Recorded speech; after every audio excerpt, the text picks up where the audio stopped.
A black father and his 12-year-old daughter were simply boarding a plane to visit grandma, just a regular flight, just a quiet summer trip. But what happened next changed everything. A wealthy white woman in first class decided that the little girl didn't belong in her seat by the window. She demanded the child be moved.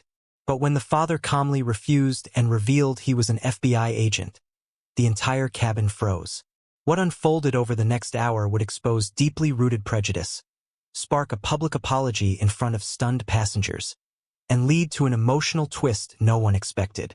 And it all started with one child's quiet courage. Stay right here, this is a story you need to hear.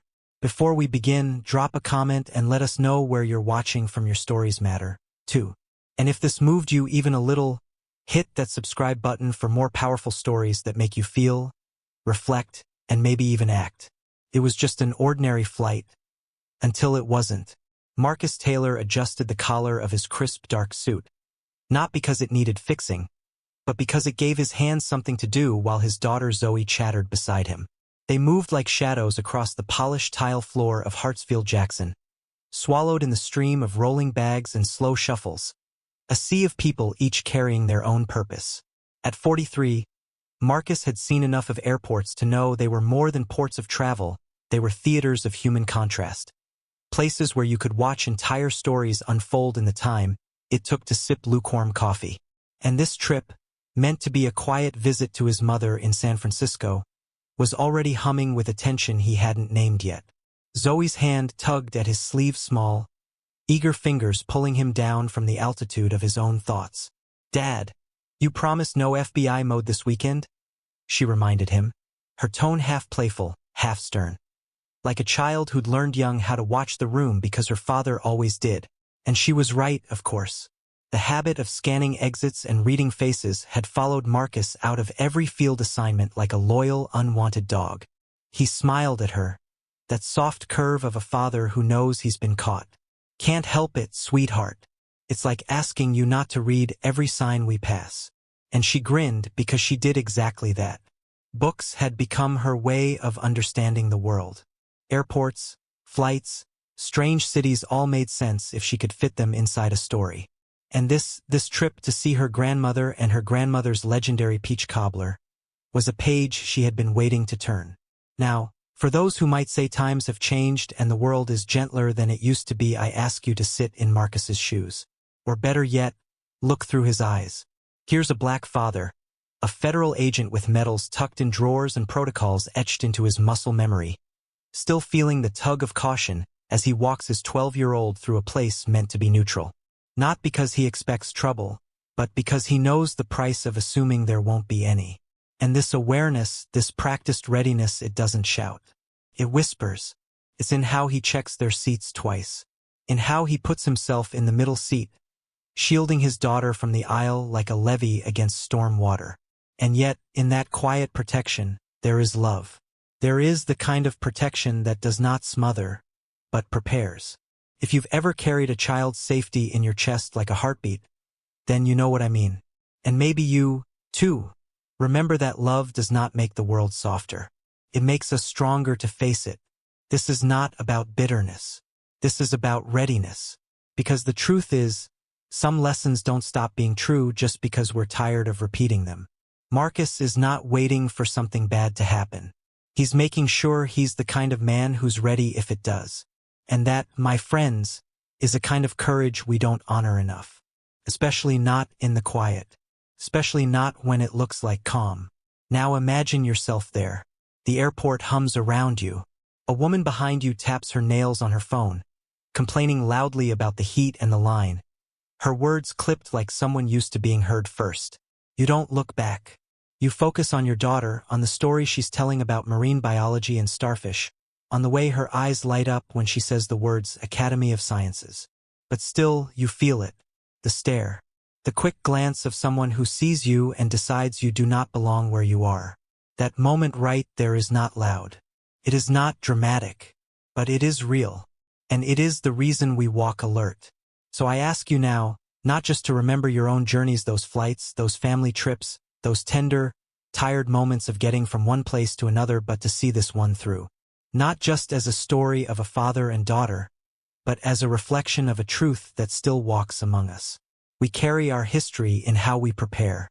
We carry our dignity in how we respond. And we carry our children into a world we are still trying to make better for them. If this story moves you, let it move you to action, not grand gestures, but small, clear ones. Speak up when silence would be easier. Listen when someone says they feel unseen. And remember, dignity doesn't arrive in a press release, it shows up in row 14B, quietly watching, quietly ready. There's a quiet kind of storm that brews in entitlement, the kind that doesn't announce itself with thunder, but hums like a tension in the air, like the second before a match is struck. Diane Winters walked into that cabin with her head high, her lips pressed thin, dragging her Louis Vuitton carry-on and her grievances behind her like royalty returning to a throne. You know the type. Maybe you've sat beside her once on a flight or stood behind her at the grocery store, chin tilted up, voice sharpened with the blade of too many. Do you know who I am? Yes. She didn't just want a window seat. She needed the world to rearrange itself to suit her comfort. And that's where the turbulence began, not the kind that rattles trays and coffee cups, but the one that rattles the assumptions people carry about who deserves to be seen, to be served, to sit by the window. She had paid for first class, and somewhere between that transaction and the boarding call, she'd purchased the illusion that the world owed her more than it owed anyone else. When the flight attendant calmly pointed to her assigned seat 4C, an aisle, Diane's voice rose like steam off boiling water.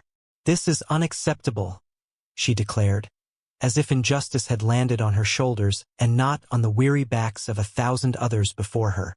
You could see it in the way her words were shaped, not with curiosity or kindness, but with the practiced venom of someone who expected exceptions. And when no one in first class offered to move, her eyes turned toward the main cabin, scanning rows not for opportunity but for sacrifice. Now, this is where the story touches the nerve of truth, because prejudice rarely walks in shouting slurs. It walks in draped in pearls and entitlement, in carefully chosen words that dance just around the edge of civility. It wears perfume and says, "I need," when it means, "I expect you to give." Diane did not see Zoe Taylor as a child. She saw an obstacle to her comfort. And isn't that always how injustice begins? Not with monsters, but with neighbors who decide that someone else's presence is a problem. She approached Marcus and Zoe with a smile that didn't reach her eyes and asked, not gently, not humbly, but with the soft cruelty of assumption. She claimed a medical need for the window seat, cloaking her demand in fragility. But fragility, my friends, becomes a weapon when it expects others to bleed quietly for your convenience. Marcus replied calmly, said the seat was reserved for his daughter because of motion sickness. Whether that was true or not didn't matter. What mattered was that no child should be asked to give up her space so that someone else could feel superior in theirs. But Diane wasn't finished. She insisted. She pressed. And then when logic and compassion failed, she invoked a deeper ugliness, suggesting perhaps the girl would be more comfortable in the back of the plane. There it was. Not shouted. Not screamed.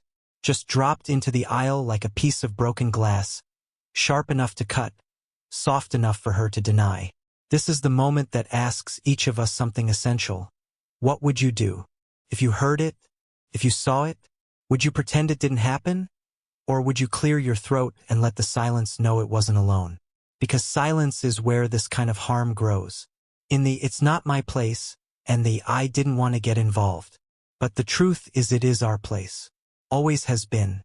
Especially for those of us who have seen how words can twist into systems, how small indignities become lifelong echoes.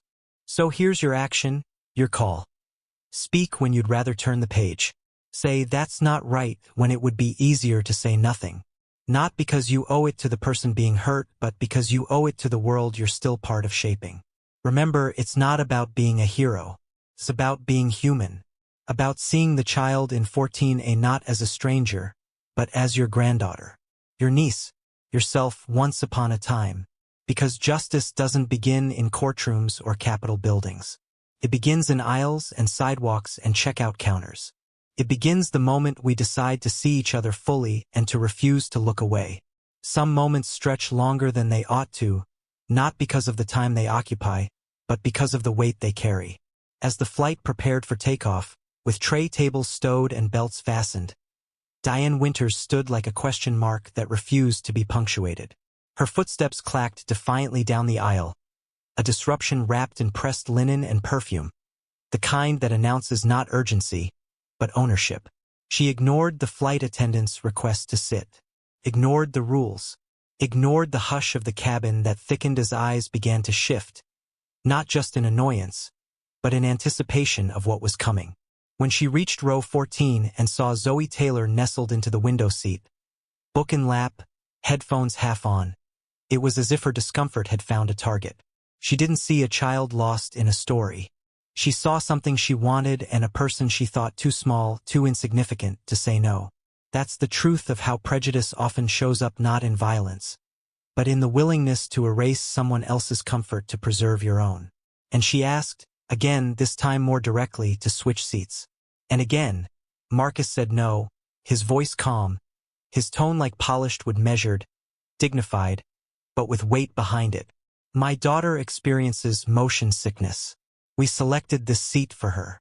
A gentle boundary, a father's quiet defense. But Diane was no longer masking her offense as need. Her voice rose, sharp as cracked porcelain. One flight won't traumatize her, she scoffed. But I have anxiety. I need a window seat. Let's pause there. That sentence, I need, echoes with something deeper. Not need as in survival. Not need as in fairness. But the kind of need that demands someone else shrink so you can stretch. The kind of need that forgets decency when it meets inconvenience. She wasn't asking. She was insisting. Demanding that this man, this black father, and his daughter yield space, as if their presence was negotiable, a courtesy she could revoke. Her words, wrapped in entitlement, began to unravel. You're spoiling her. She's being selfish. Maybe she'd be more comfortable in the back. That last line dropped like a stone into still water. And everyone heard it. And everyone knew what it meant. No one had to translate. It was the same old poison, dressed up in new clothes, still as bitter. And Zoe, 12 years old, brown-skinned and brilliant, looked up from her book. The story paused, the fiction replaced by something too real. Her face didn't crumple. She didn't cry. She didn't speak. But that silence was everything. Because it wasn't confusion, it was recognition. She knew exactly what had just been said. And that knowing is what every black child learns too early. The look, the tone. The moment they stop being just children and start becoming a problem for someone else's comfort. And Marcus, God bless that man, didn't raise his voice. He didn't stand. He didn't make a scene. He reached into his jacket, flipped open his wallet, and calmly said, I'm Special Agent Marcus Taylor, Federal Bureau of Investigation. There it was. Not anger, not vengeance, just truth. And that truth rearranged the room. You could feel the gravity shift. Diane's face drained of color. Her words caught in her throat like static. Because suddenly, the man she had been trying to belittle wasn't anonymous anymore. He had a badge. He had power. And he had every right to protect his daughter, not just from turbulence, but from the storm sitting in 4C. And here's the part one want you to carry with you. Marcus didn't flash his badge to intimidate. He didn't do it to boast. He did it because there are times when dignity must be named to be protected. Times when silence is mistaken for submission, and grace is mistaken for weakness. And in those moments, truth becomes its own kind of armor. Now, if you ever find yourself witnessing injustice, whether it's loud or subtle, personal or distant, remember this. You don't need a badge to take a stand. You need a spine. You need the willingness to interrupt comfort for the sake of conscience. Speak up. Step in. Don't let ugliness pass in silence. Because whether you're 30,000 feet in the air or standing in line at the post office, the world changes one seat, one voice, one refusal at a time. And if you've got the years behind you, then you've got the wisdom to know what matters. Let that be the thing you pass forward. Not just stories, but courage, modeled and lived. It only takes one moment of stillness to reveal how loud injustice has become. After Marcus calmly revealed his badge and his words landed like a quiet thunderclap in the cabin, the air changed, not in volume, but in voltage. Diane Winters stood frozen, her mouth slightly open, her posture no longer defiant but diminished, like a sail deflated mid-wind. And in that silence, something happened that we don't talk about enough. People noticed. Not just what had been said or done, but what had been implied. You see, the ugliest part of prejudice is that it often counts on no one else paying attention. It feeds on the assumption that most people will look away, or worse, that they'll agree in silence. But that day, silence broke in a different way. A few rows behind, a woman named Dr. Emily Chun looked up from her medical journal and saw a story she knew all too well, not this exact story, but the shape of it, the contours of injustice cloaked in etiquette. She didn't need to hear every word to know what had happened. She saw Zoe's quiet courage, Marcus's measured restraint, and Diane's unraveling.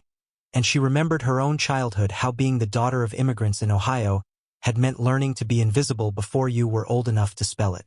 And 2 rows behind her, a man named James Wilson, a professor of journalism, took mental notes not for a headline, but for the kind of story that lingers.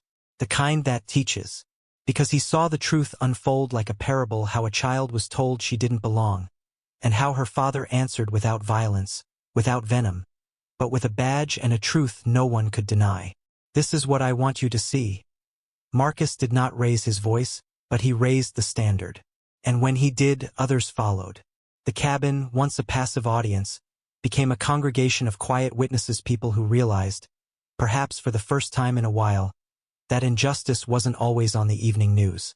Sometimes it sat one row over. Sometimes it tried to move your child from a window seat. And that realization stirred something deeper than outrage. It stirred responsibility. The flight attendant, Rebecca, returned with professional poise, but her eyes now carried a different kind of awareness. She was no longer just managing a customer. She was bearing witness. The captain, upon hearing the report, didn't brush it aside. He spoke to Diane Winters himself firmly, without spectacle, but with the kind of gravity that says, "We do not allow this here." And maybe you're thinking, what difference does it make? One rude woman, one confrontation, one flight, but I'll tell you what difference it makes. Justice is not built in courtrooms alone. It is shaped, strengthened, and sustained in ordinary places, airports, waiting rooms, grocery store lines, by ordinary people who choose to say, "Not today." And here's where the lesson turns practical. If you ever find yourself watching such a moment unfold, don't just lower your gaze and pretend it's none of your business. Make it your business. You don't have to shout. You don't have to argue. But you can acknowledge. You can offer a glance of solidarity, a word of affirmation, a comment to the person targeted that they are seen. Because sometimes, being seen is the beginning of healing. Sometimes your quiet nod becomes a thread in the fabric of change. Now, ask yourself this. When was the last time you stood up not for yourself, but for someone you didn't know? Someone who looked like they were standing alone? Because this story, like all true stories, invites us to look inward. It reminds us that every injustice left unchallenged becomes permission. But every act of courage, no matter how small, becomes precedent. And for those of us who've seen decades come and go, who've watched movements rise and fall and rise again, we know the truth. Real change isn't loud. It's persistent. It's every day. It's you. So let this chapter settle in your chest like a heartbeat. Let it whisper. Stay ready, speak kindly, stand firm. Because you never know when you'll be the one holding the silence. And you never know who's watching, waiting for someone to show them what integrity looks like in real time. Some changes begin not with a bang but with a ripple, a quiet tremor that moves through a room like breath through wind chimes. After the confrontation in row 14, the flight settled into a stillness that wasn't quite peace, but something more sacred, awareness. You could feel it in the way passengers glanced across the aisle, not with suspicion, but with thought. The hum of the plane remained steady, but underneath it pulsed the memory of a moment that had pulled back the curtain on who we are when no one expects us to respond. Marcus Taylor, back in his seat beside his daughter, shifted gently to look at her, saw her reading but not really reading. The same sentence revisited again and again like footsteps circling a wound. "You okay, sweetheart?" he asked, his voice softer than the engine's. And Zoe, brave Zoe, nodded, but her eyes, dark and bright, held a question that Marcus wished she didn't have to ask. Why did she say I should sit in the back? And there it was, the ache that every black parent knows too well. Not the question itself, but the moment when the question arrives. When innocence meets history in a place it never asked to visit. Marcus took a breath, the kind that reaches back through generations. Some people, he said gently, carry hate inside them. It doesn't come from you. It comes from what they've chosen to believe. But what they believe doesn't define who you are. And sitting 2 rows back, Dr. Emily Chun listened to those words float through the air and felt something shift in her too, because she knew what it meant to carry the scars of being the other. And she also knew what healing could look like when it came wrapped in language, in courage, in the quiet strength of a father explaining the world without bitterness. Emily stood, walked down the aisle, and knelt gently beside them, her tone like sunlight through stained glass. "Excuse me," she said. "I just wanted to tell you both that what happened earlier was wrong. And the way you handled it, that was brave." Zoe looked up, eyes wide. "Are you a doctor?" she asked. And Emily smiled. "Yes, I'm a heart surgeon. And I think yours is one of the strongest hearts I've seen." Moments like these matter not because they fix everything, but because they offer proof. We are not alone in this work. A gesture, a sentence, a hand extended, these are the building blocks of repair. And as Emily walked back to her seat, something even quieter began to unfold.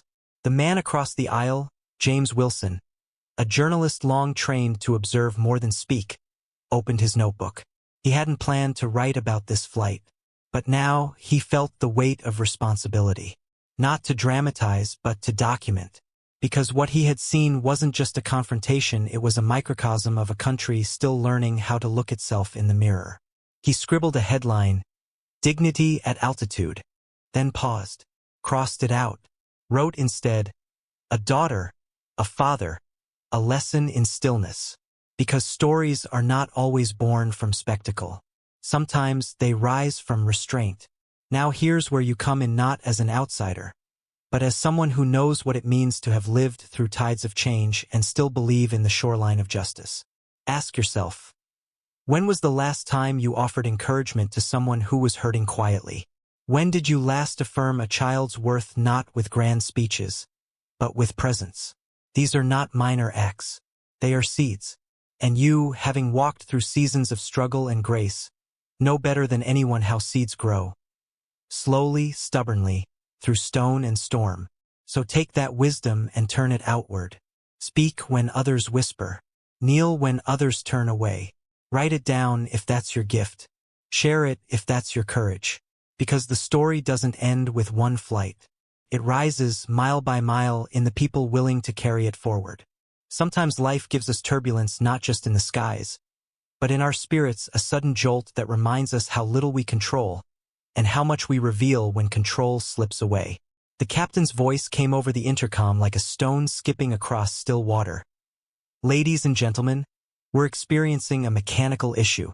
Nothing critical, but we'll be making an unscheduled landing in Denver." The words were calm, measured, even polite, but every passenger heard something beneath them, a crack in the expected, a shift in the ordinary. And in row 14, Zoe's small hand found her father's without a word. "Are we going to crash?" she asked, not with panic, but with the tremble of a child still learning what fear feels like when it wears the clothes of logic. Marcus squeezed her hand gently. "No, sweetheart." This is just like when your car says, "Check engine." You stop and make sure everything's okay. That's all the pilot's doing. And in that sentence was a world of trust, not in the machinery of the plane, but in the machinery of a parent's love, built over years of showing up, staying close, and telling the truth in a way a child could carry. As the plane began its slow descent toward Denver, something else shifted, not metal or altitude, but the mood inside the cabin. You could see it in the way strangers glanced at one another, as if remembering for the first time that they were not alone. Fear, even the quiet kind, has a way of making people softer, more human. It removes the illusion that our paths don't touch. A businessman in row 11 offered his phone charger to a teenager across the aisle. A young mother whispered calming stories to her fussy toddler, and her voice, once background noise, became a lullaby the whole row listened to. And somewhere in first class, Diane Winters sat rigid, no longer the empress of aisle complaints, but just another passenger buckled in, vulnerable and silent. There's a truth in that image I don't want us to miss. When life shakes us, it also equalizes us. In crisis, it doesn't matter who's wearing pearls and who's wearing sneakers. It matters who reaches out, who listens, who calms the person beside them without needing to be asked. So here's the invitation, especially for those of us who've ridden out many storms, both in the air and in life. Don't wait for turbulence to remember that we belong to each other. Don't let fear be the only thing that makes you kind. You know what it means to sit beside someone grieving, to steady someone who feels lost. Use that wisdom. Pass it forward like an oxygen mask. Because someone somewhere near you on a plane, in a waiting room, in a grocery aisle is hoping for a signal that it's safe to exhale. Be that signal. Be that calm. Be that soft answer in a room full of static. The landing in Denver was smooth, uneventful even, thanks to a pilot who chose caution over convenience. And as passengers deplaned into the terminal, stretching legs and checking phones, they carried more than bags. They carried a lesson. Sometimes the detour becomes the destination. Sometimes, when life slows us down, it's not a punishment, it's a reminder to look around and remember who we are, and who we still have the chance to become. There is something profoundly sacred about an apology, not because it fixes everything, but because it dares to acknowledge what went wrong in a world that so often pretends nothing did. In the crowded food court of the Denver terminal, after a quiet lunch filled with light conversation and the tangy warmth of Colorado green chili, Marcus, Zoe, and Dr. Emily Chun found themselves visited by a ghost from row 4C, not quite haunting, but not yet healed. Diane Winters approached, not as the woman who demanded a window seat or suggested a child be moved to the back of the plane, but as someone smaller, quieter, carrying the discomfort of self-recognition. She stopped in front of their table, her hands clasped, her voice brittle and uncertain. "Excuse me," she said. "I wanted to apologize." The words came out like gravel, uneven, reluctant, but real. And Marcus, ever steady, looked up with the measured calm of a man who'd seen this kind of reckoning before. But before he could reply, Zoe, 12 years old, eyes full of clarity, spoke first. "Thank you for saying sorry." And just like that, the moment softened. Because forgiveness doesn't always wait for perfection. Sometimes it walks out to meet someone halfway, just to show what a better path could look like. Standing just behind Diane was Richard Harrington, the retired judge who had spent decades watching courtroom confessions rise and fall. He'd nudged her here, not out of pity, but out of belief that even the most calcified heart can be softened if it's pressed, not by shame, but by consequence. "Ms. Winters has also agreed to make a donation," Richard added gently, "to the National Civil Rights Museum in Memphis." It was a symbolic gesture, yes, but symbols matter. They become anchors we can hold onto when we're trying to pull ourselves toward better ground. Diane nodded, her face still flushed with something that looked like humility learning to walk. And Marcus, never one to overperform dignity, simply said, "I appreciate that, because grace, when it comes from strength, doesn't need to be loud to be powerful." Now, you and I both know that apologies don't always come wrapped in ribbons. They often arrive late, uncomfortable, wearing shoes too tight for the road they've walked. But that doesn't mean they aren't worth listening to. Think of all the times in your life someone could have said, "I was wrong," and didn't. Think of the doors that might have opened, the healing that might have begun. That's why when an apology does come, even a partial one, even a halting one, we must learn to meet it with the kind of wisdom life has etched into our bones. Accept what's honest. Challenge what still resists truth. And always, always remember, forgiveness is not forgetting. It is choosing to move forward with clarity, not carrying the weight of another person's wrong, but carrying the lesson it taught us. So here's a practical truth. Next time someone wrongs you, and they will decide not just if they deserve forgiveness, but whether you deserve the peace that comes from offering it. Because forgiveness, like faith, is a gift you give yourself first.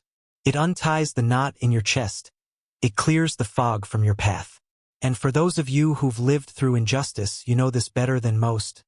We don't forgive to excuse, we forgive to evolve. Let that be your legacy. Let it be your example.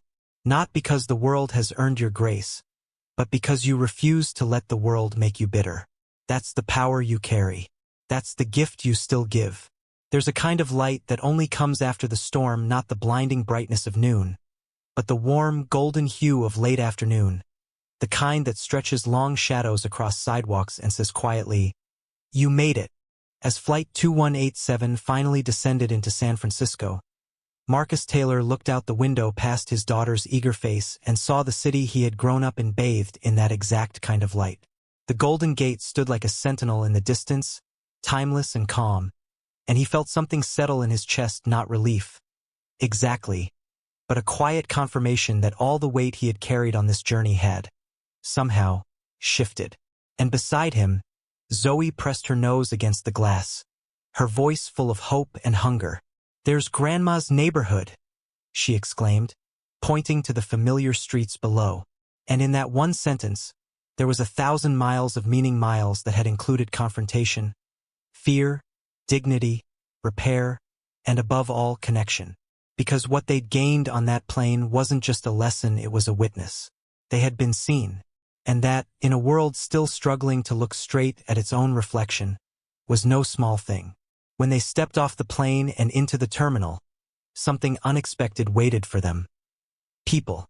Not just fellow passengers, but now fellow storytellers. James Wilson, the journalist, notebook in hand and eyes full of purpose. Richard Harrington, the retired judge who had offered not just insight but leverage. Dr. Emily Chun, warm and brilliant, already inviting them to a dinner where new seeds of friendship might take root. These weren't just allies, they were proof that human decency, when activated, can ripple wider than we imagine. It reminded Marcus of something his mother used to say: "Sometimes the people you need most don't come until the moment you need them most. And sometimes, they look nothing like what you expected." The wisdom of that echoed in every handshake, every exchanged glance, every quiet nod of solidarity, as they walked through that terminal toward baggage claim and the smell of homemade peach cobbler waiting in the Sunset District. But before they left, James approached, not as a reporter chasing headlines, but as a man holding a thread. "I'd like to write about what happened," he said. "Not for a tabloid, but for something that might help someone else understand. Your story could change the way someone treats the person next to them." And Marcus, with Zoe's hand in his, looked down at his daughter and asked, "What do you think?" And Zoe, wise beyond her years, replied, "If it helps another kid like me not feel so small, I think we should." That right there is what legacy looks like in motion. Not a statue, not a speech, but a child deciding to use her voice not to retaliate, but to uplift. So let me leave you with this: stories matter. Not because they're perfect, but because they're powerful. They are roadmaps for the heart, blueprints for better behavior. And if you've lived long enough to see the arc of injustice bend slowly toward justice, then you know how crucial it is to keep telling stories like this one to your children, your neighbors, your churches, your communities. Not for applause, but for awareness. Because somewhere, a young father is boarding a flight with his child, unsure if the world will meet them with grace or judgment. And somewhere else, someone like Diane Winters is still learning that growth isn't about guilt, it's about the courage to change your shape. Let that be your call to action. Speak truth with kindness. Confront wrong without becoming it. And when the flight gets bumpy, whether in the sky or in the soul, remember that what steadies us isn't how loud we speak, but how deeply we love, how clearly we see, and how bravely we choose to rise. Every time.